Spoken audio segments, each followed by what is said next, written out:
I was doing a little bit of imagining, you know, the anticipatory principle, and imagining that it was June 2025, and we're celebrating what's happening with Appreciating Church, and how we might have got there. And I was wondering, one of the things I've always wondered is what would happen if one of our denominations commissioned Appreciating Church to run its annual meeting, and kind of cleared its agenda of business matters, or put them to an hour in the evening, and wrote the minutes in advance, and actually asked Appreciating Church to do you know, the whole, what's it called, you know, the 3-day summit. Yeah, with the General Assembly or the Methodist Conference or one of the other gatherings, and what would happen out of that. What do you imagine for June 2025? I imagine about 3 or 4 things. One, I think, is, and this is my own practice is pointing this way, is there, I believe there's a missing principle of AI, which is curiosity. And I think the more that we can promote, I would like to see that the curiosity and also love is much more crucial to within the AI practice of Appreciating Church. That would be one. 2, I think, is the continuation of the incremental development has happened, and it continues to happen.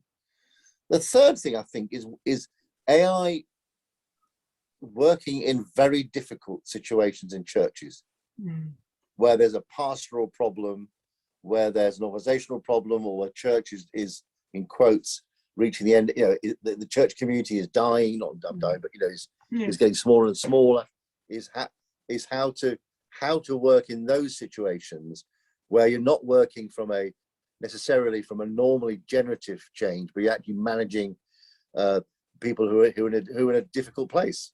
And I think there is good AI practice around looking at that. But I think for the churches, it may be something really quite important that I hope that by 2025, there is a body of practice looking at those difficult areas.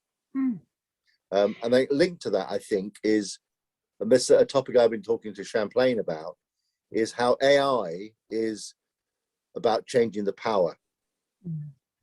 And actually challenging the status quo. And I think there's something there about the kind of how Appreciating Inquiry is about changing the power system. Yeah. I think from a Christian perspective, I think one of the things I'd like to, if I was rewriting Appreciating Church with you again, Fiona, I'd want to put more of the contemplative prayer, the contemplative tradition, the mystery traditions into it. That's just me. But I think there's something around the practices around that, about people, you know, being, and the co-designing, co-creating more carefully. But the power thing, I think, is one of the big topics to look at. Yeah. Okay.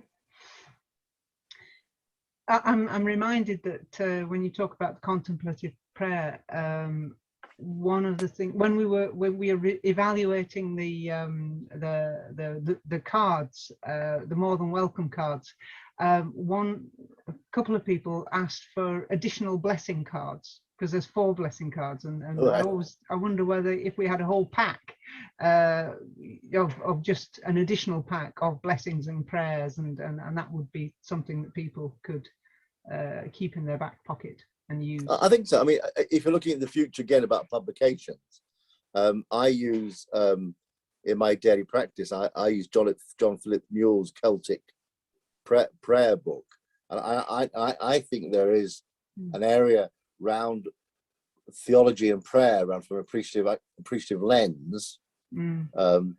I think those people know on the module 2 will know about the 4 lens activity, where we look at going into situations from fear, judgment, love, or curiosity and love.